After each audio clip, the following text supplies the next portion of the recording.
Welcome to Wisdom Trek with Gramps. I am Guthrie Chamberlain, and we are on day 2872 of our trek. The purpose of Wisdom Trek is to create a legacy of wisdom, to seek out discernment and insights, and to boldly grow where few have chosen to grow before. The title for today's Wisdom Trek is The Song of Ascent, Securing the Cosmic Footstool. Today, we are lacing up our boots and setting our feet firmly onto the 13th step of our 15-part pilgrimage through the beautiful, ancient collection known as the Songs of Ascents. We are entering into a magnificent, epic narrative found in Psalm 132, verses 1 through 5 in the New Living Translation. In our previous episode, we rested on a quiet, sunlit ridge of this alphabetical mountain range, exploring the beautiful, intimate sanctuary of Psalm 131.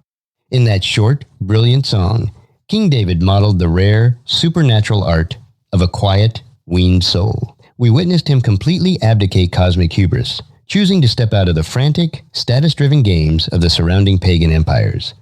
We saw him rest peacefully upon the lap of Yahweh, content, quiet, and still, like a fully satisfied child content simply to be in its mother's loving presence. But today, as we transition into Psalm 132, we encounter a stunning, brilliant paradox in the life of King David. While he possessed a deeply quiet, fully content internal soul, his external life was driven by a fierce, restless, and completely unyielding passion for the glory of God. He was a man who absolutely refused to settle for comfortable, private spirituality, while the presence of the Creator remained neglected. This psalm takes us deep into the history of the kingdom, reminding the traveling pilgrims exactly why they are marching up this hill toward Jerusalem in the first place. It pulls back the cosmic curtain, exposing the intense spiritual warfare and the grueling historical sacrifices required to secure the holy city as the definitive center of the universe. Let us step onto the rugged trail, look back at the origins of our sanctuary, and explore the terms of David's historic vow. Let us listen closely to the opening lines of this powerful anthem. Lord, remember David and all that he suffered. He made a solemn promise to the Lord. He vowed to the Mighty One of Israel. The song begins with a direct, legally framed petition to the heavenly throne room. Lord, remember David and all that he suffered.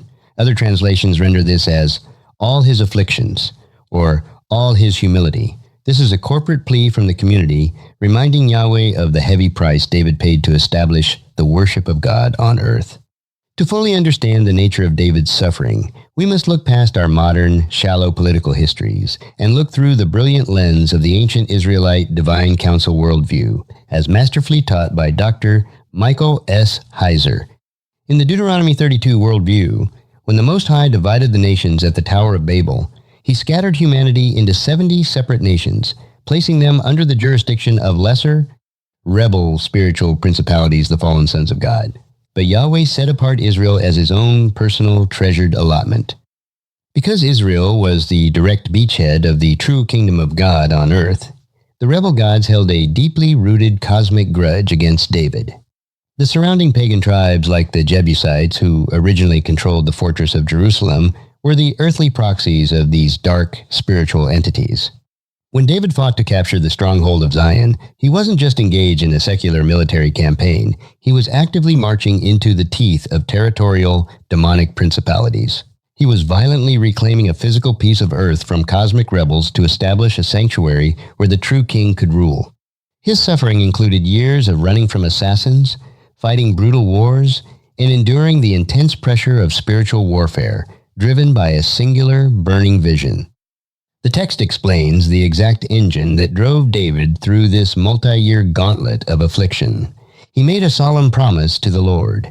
He vowed to the Mighty One of Israel. In the Hebrew text, this title for God is exceptionally powerful, Abir Yaakov, meaning the Mighty One of Jacob. This ancient, patriarchal title is full of heavy cosmic significance. By invoking the Mighty One of Israel, the psalmist makes an aggressive, polemical statement against the surrounding nations.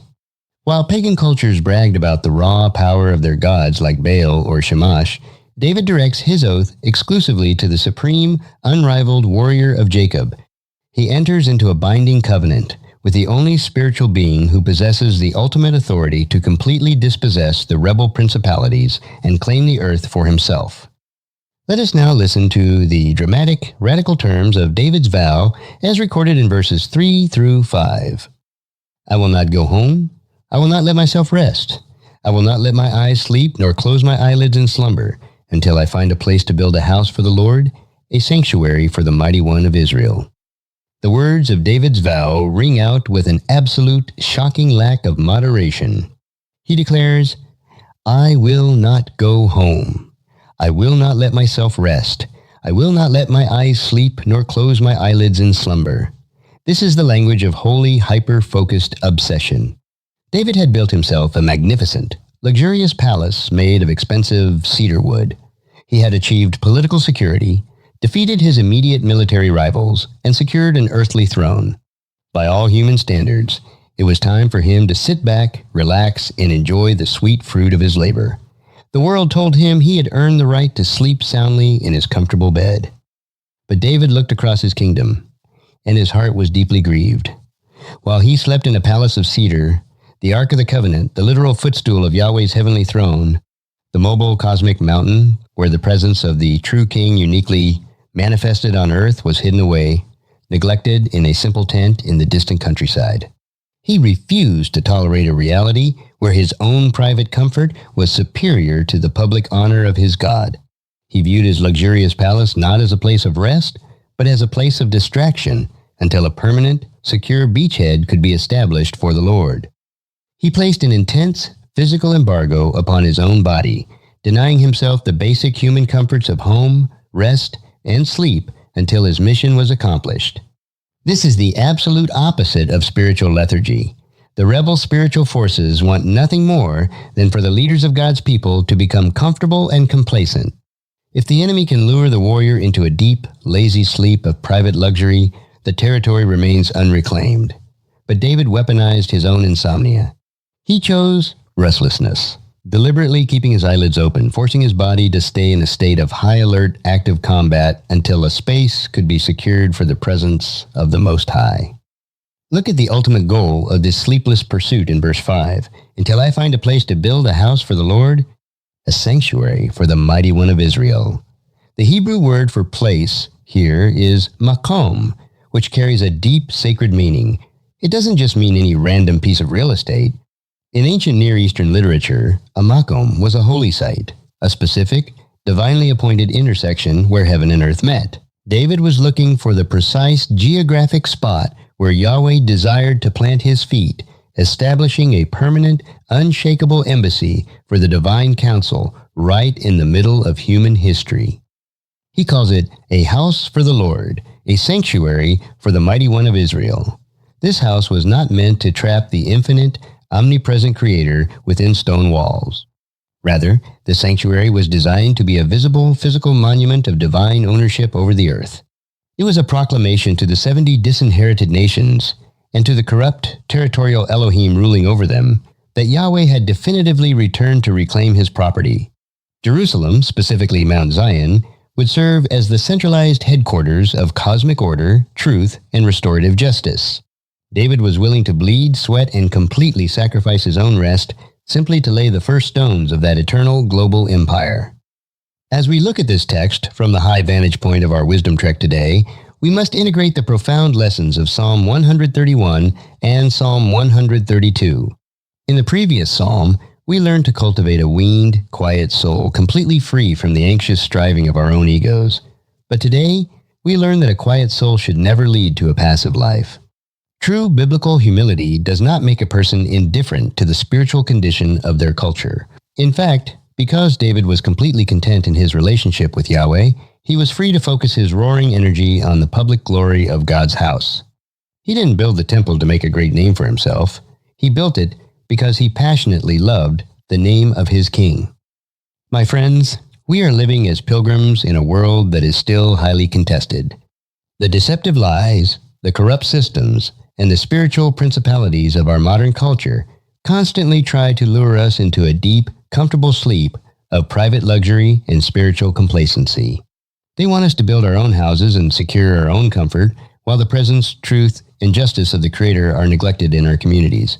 We need to catch a fresh spark of Davidic passion. We must ask ourselves, are we willing to make a solemn promise to the Mighty One of Jacob? Are we willing to sacrifice our leisure and convenience to build a legacy of faith, ensuring that a holy space for the truth of God is established in our families, workplaces, and neighborhoods?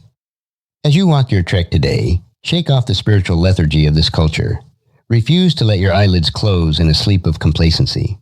Stand up as a strategic warrior for the kingdom, willing to endure suffering and ready to invest your life into the building of a lasting sanctuary for the Lord. Ground your ambition not in your own strength, but in the unyielding, sovereign power of the mighty God of Jacob, trusting that your sacrifices for his house will echo across eternity. If you found this podcast insightful, please subscribe and leave us a review. Then encourage your friends and family to join us and come along tomorrow for another day of Wisdom Trek, creating a legacy. Thank you so much for allowing me to be your guide, mentor, and, most importantly, I am your friend as I serve you through this Wisdom Trek podcast and journal.